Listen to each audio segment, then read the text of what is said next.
ओम शांति। आज है 11 अप्रैल 2021। अव्यक्त बाप दादा के महावाक्य सुनेंगे। Revise course 10-12-87। मुरली का टाइटल है तन मन धन और संबंध का श्रेष्ठ सौदा। तन मन धन और संबंध का श्रेष्ठ सौदा। आज सर्व खजानों के सागर रत्नागर बाप अपने बच्चों को देख मुस्कुरा रहे हैं कि सर्व खजानों के रत्नागर बाप के सौदागर बच्चे अर्थात सौदा करने वाले कौन हैं और किससे सौदा किया है। परमात्म सौदा देने वाले और परमात्मा से सौदा करने वाली सूरतियाँ कितनी भोली हैं और सौदा कितना बड़ा किया है। यह इतना बड़ा सौदा करने वाले सौदागर आत्माएं हैं। यह दुनिया वालों की समझ में नहीं आ सकता। दुनिया वाले जिन आत्माओं को ना उम्मीद अति गरीब समझ असंभव समझ किनारे कर दिया कि यह कन्याएं माताएं परमात्म प्राप्ति के क्या अधिकारी बनेंगे। लेकिन बाप ने पहले माताओं कन्याओं को ही इतने बड़े ते बड़ा सौदा करने वाली श्रेष्ठ आसामी बना दिया। ज्ञान का कलश पहले माताओं कन्याओं के ऊपर रखा। यज्ञ माता जगदम्बा निमित्त गरीब कन्या को बनाया। माताओं के पास फिर भी अपनी कुछ ना कुछ छिपी हुई प्रॉपर्टी रहती है, लेकिन कन्या माताओं से भी गरीब होती हैं।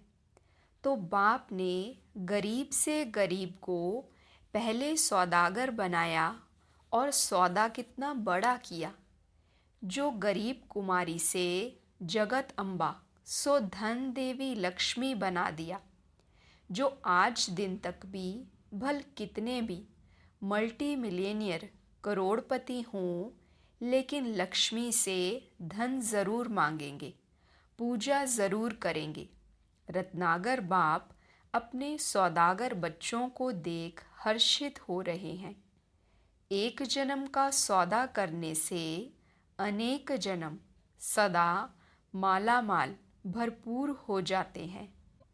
और निमित्त सौदा करने वाला भल कितना भी बड़ा बिजनेसमैन हो, लेकिन वह सिर्फ धन का सौदा वस्तु का सौदा करेंगे।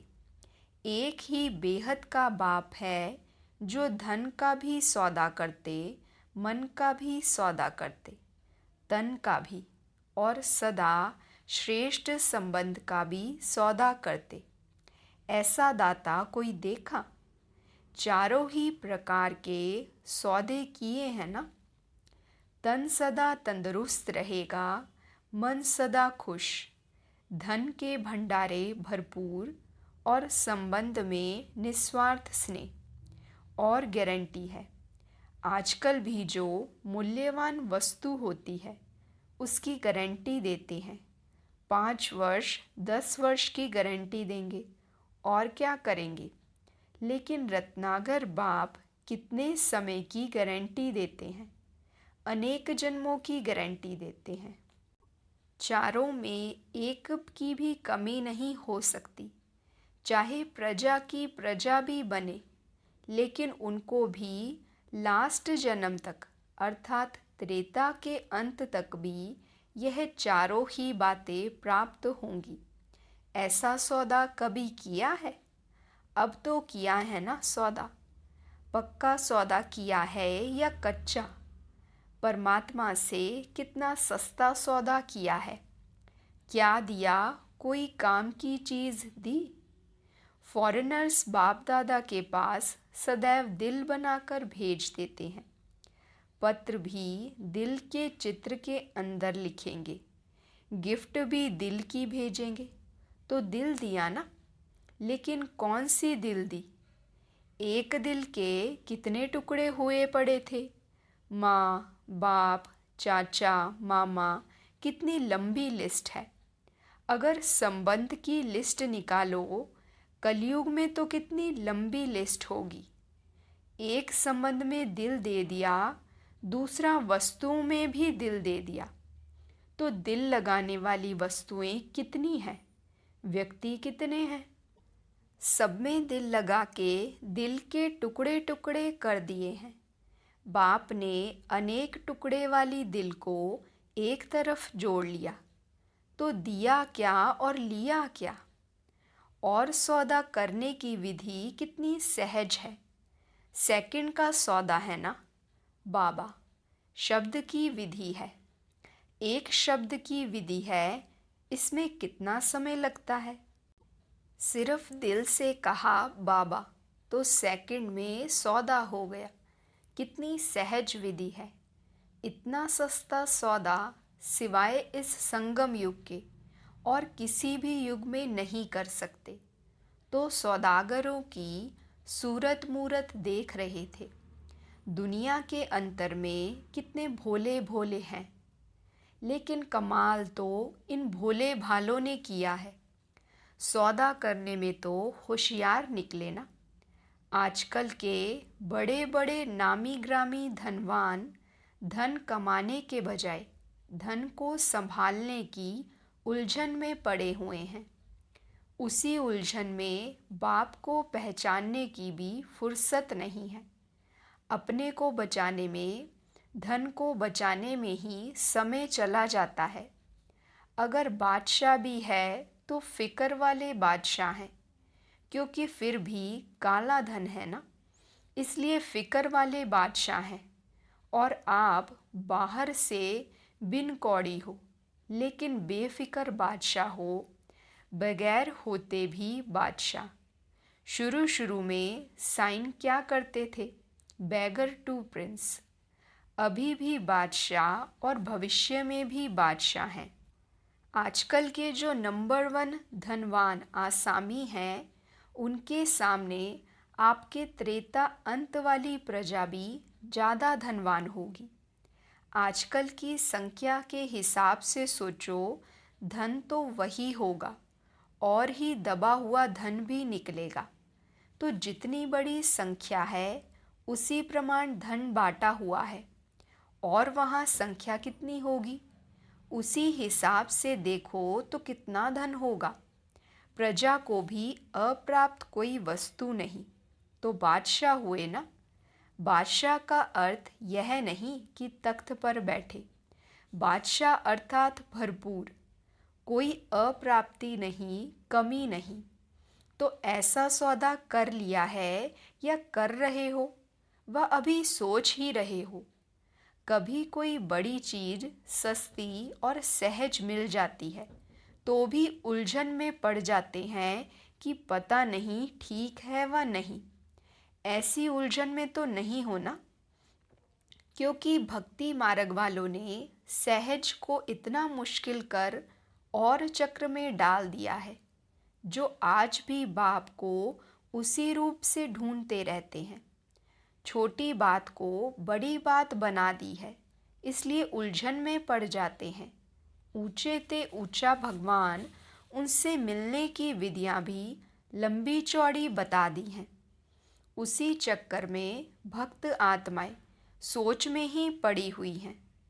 भगवान भक्ति का फल देने भी आ गए हैं, लेकिन भक्त आत्माएं उलझन के कारण पत्ते पत्ते को पानी देने में ही बिजी हैं। कितना भी आप संदेश देते हो तो क्या कहते हैं, इतना ऊंचा भगवान ऐसे सहज आए, हो ही नहीं सकता। इसलिए बाप मुस्कुरा रहे थे कि आजकल के चाहे भक्ति के नामी ग्रामी, चाहे धन के नामी ग्रामी, चाहे किसी भी ऑक्यूपेशन के नामी ग्रामी, अपने ही कार्य में बिजी हैं। लेकिन आप साधारण आत्माओं ने बाप से सौदा कर लिया। पांडवों ने पक्का सौदा कर लिया ना। डबल फॉरेनर्स सौदा करने में होशियार हैं। सौदा तो सबने किया, लेकिन सब बात में नंबरवार होते हैं। बाप ने तो सभी को एक जैसे सर्व खजाने दिए, क्योंकि अखुट सागर है। बाप को देने में नंबरवार देने की आवश्यकता ही नहीं है। जैसे आजकल की विनाशकारी आत्माएं कहती हैं कि विनाश की इतनी सामग्री तैयार की है जो ऐसी कई दुनियाएं विनाश हो सकती हैं। बाप भी कहते बाप के पास भी इतना खजाना है जो सारे विश्व की आत्माएं आप जैसे समझदार बन सौदा कर ले तो भी अखुट है। जितनी आप ब्राह्मणों की संख्या है उससे और पदम गुना भी आ जाए तो भी ले सकते हैं। इतना अथाह खजाना है, लेकिन लेने वालों में नंबरवार हो जाते हैं। खुले दिल से सौदा करने वाले हिम्मतवान थोड़े ही निकलते हैं। इसलिए दो प्रकार की माला पूजी जाती है, कहाँ अष्टरत्न और कहाँ 16,000 का लास्ट। कितना अंतर हो गया। सौदा करने में तो एक जैसा ही है। लास्ट नंबर भी कहता बाबा और फर्स्ट नंबर भी कहता बाबा। शब्द में अंतर नहीं है। सौदा करने की विधि एक जैसी है और देने वाला दाता भी एक जैसा देता है। ज्ञान का खजाना व शक्तियों का खजाना। जो भी संगम युगी खजाने जानते हो सबके पास एक जैसा ही है। किसको सर्व शक्तियाँ दी, किसी को एक शक्ति दी व किसी को एक गुण व किसी को सर्वगुण दिया, यह अंतर नहीं है। सभी का टाइटल एक ही है। आदि मध्य अंत के ज्ञान को जानने वाले त्रिकालदर्शी मास्टर सर्वशक्तिवान है। ऐसे नहीं कि कोई सर्वशक्तिमान है, कोई सिर्फ शक्तिवान है। नहीं, सभी को सर्वगुण संपन्न बनने वाली देव आत्मा कहते हैं, गुणमूर्ति कहते हैं। खजाना सभी के पास है। 1 मास से स्टडी करने वाला भी ज्ञान का खजाना ऐसे ही वर्णन करता जैसे 50 वर्ष वाले वर्णन करते हैं। अगर एक एक गुण पर, शक्तियों पर भाषण करने के लिए कहें तो बहुत अच्छा भाषण कर सकते हैं। बुद्धि में है तब तो कर सकते हैं ना। तो खजाना सबके पास है, बाकी अंतर क्या हो गया। नंबर 1 सौदागर खजाने को स्व के प्रति मनन करने से कार्य में लगाते हैं। उसी अनुभव की अथॉरिटी से अनुभवी बन दूसरों को बांटते। कार्य में लगाना अर्थात खजाने को बढ़ाना। एक है सिर्फ वर्णन करने वाले, दूसरे हैं मनन करने वाले। तो मनन करने वाले जिसको भी देते हैं वह स्वयं अनुभवी होने के कारण दूसरे को भी अनुभवी बना सकते हैं। वर्णन करने वाले दूसरे को भी वर्णन करने वाला बना देते। महिमा करते रहेंगे लेकिन अनुभवी नहीं बनेंगे। स्वयं महान नहीं बनेंगे लेकिन महिमा करने वाले बनेंगे। तो नंबर 1 अर्थात मनन शक्ति से खजाने के अनुभवी बनाने वाले, अर्थात दूसरे को भी धनवान बनाने वाले। इसलिए उन्हों का खजाना सदा बढ़ता जाता है और समय प्रमाण स्वयं प्रति और दूसरों के प्रति कार्य में लगाने से सफलता स्वरूप सदा रहते हैं। सिर्फ वर्णन करने वाले दूसरों को भी धनवान नहीं बना सकेंगे और अपने प्रति भी समय प्रमाण जो शक्ति, जो गुण, जो ज्ञान की बातें यूज़ करनी चाहिए वह समय पर नहीं कर सकेंगे। इसलिए खजाने के भरपूर स्वरूप का सुख और दाता बन देने का अनुभव नहीं कर सकते। धन होते भी धन से सुख नहीं ले सकते। शक्ति होते भी समय पर शक्ति द्वारा सफलता पा नहीं सकते। गुण होते भी समय प्रमाण उस गुण को यूज़ नहीं कर सकते, सिर्फ वर्णन कर सकते हैं। धन सबके पास है, लेकिन धन का सुख समय पर यूज़ करने से अनुभव होता है। जैसे आजकल के समय में भी कोई कोई विनाशी धनवान के पास भी धन बैंक में होगा, अलमारी में होगा या तकिए के नीचे होगा। न खुद कार्य में लगाएगा, न औरों को लगाने देगा, न स्वयं लाभ लेगा, न दूसरों को लाभ देगा। तो धन होते भी सुख तो नहीं लिया ना, तकिए के नीचे ही रह जाएगा, खुद चला जाएगा। तो यह वर्णन करना अर्थात यूज़ ना करना, सदा गरीब दिखाई देंगे। यह धन भी अगर समय प्रति वह दूसरों प्रति समय प्रमाण यूज़ नहीं करते, सिर्फ बुद्धि में रखा है, तो ना स्वयं अविनाशी धन के नशे में खुशी में रहते, ना दूसरों को दे सकते। सदा ही क्या करें कैसे करें इस विधि से चलते रहेंगे, इसलिए दो मालाएं हो जाती हैं। यह मनन करने वाली, वह सिर्फ वर्णन करने वाली। तो कौन से सौदागर हो, नंबर 1 वाले या दूसरे नंबर वाले?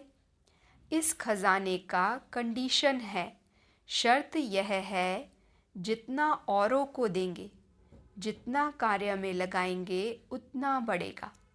वृद्धि होने की विधि यह है। इसमें विधि को ना अपनाने कारण स्वयं में भी वृद्धि नहीं और दूसरों की सेवा करने में भी वृद्धि नहीं। संख्या की वृद्धि नहीं कह रहे हैं, संपन्न बनाने की वृद्धि। कई स्टूडेंट्स संख्या में तो गिनती में आते हैं, लेकिन अब तक भी कहते रहते, समझ में नहीं आता योग क्या है, बाप को याद कैसे करें, अभी शक्ति नहीं है। तो स्टूडेंट्स की लाइन में तो हैं, रजिस्टर में नाम है, लेकिन धनवान तो नहीं बनाना, मांगता ही रहेगा। कभी कोई टीचर के पास जाएगा, मदद दे दो, कभी बाप से रूरिहान करेगा, मदद दे दो। तो भरपूर तो नहीं हुआ ना। जो स्वयं अपने प्रति मनन शक्ति से धन को बढ़ाता है, वह दूसरे को भी धन में आगे बढ़ा सकता है। मनन शक्ति अर्थात धन को बढ़ाना, तो धनवान की खुशी, धनवान का सुख अनुभव करना, समझा? मनन शक्ति का महत्व बहुत है, पहले भी थोड़ा इशारा सुनाया है, और भी मनन शक्ति के महत्व का आगे सुनाएंगे। चेक करने का काम देते रहते हैं, रिज़ल्ट आउट हो और फिर आप कहो कि हमें तो पता नहीं। यह बात तो बाप दादा ने कही नहीं थी, इसलिए रोज़ सुनाते रहते हैं। चेक करना अर्थात चेंज करना। अच्छा, ईस्टर्न जोन के भाई बहनों से अव्यक्त बाप दादा की मुलाकात। ईस्ट से सूर्य उदय होता है ना, तो ईस्टर्न जोन अर्थात सदा ज्ञान सूर्य उदय है ही। ईस्टर्न वाले अर्थात सदा ज्ञान सूर्य के प्रकाश द्वारा हर आत्मा को रोशनी में लाने वाले, अंधकार समाप्त करने वाले। सूर्य का काम है अंधकार को खत्म करना। तो आप सब मास्टर ज्ञान सूर्य अर्थात चारों ओर का अज्ञान समाप्त करने वाले हो ना। सभी इसी सेवा में बिजी रहते हो या अपनी व प्रवृत्ति की परिस्थितियों के झंझट में फंसे रहते हो।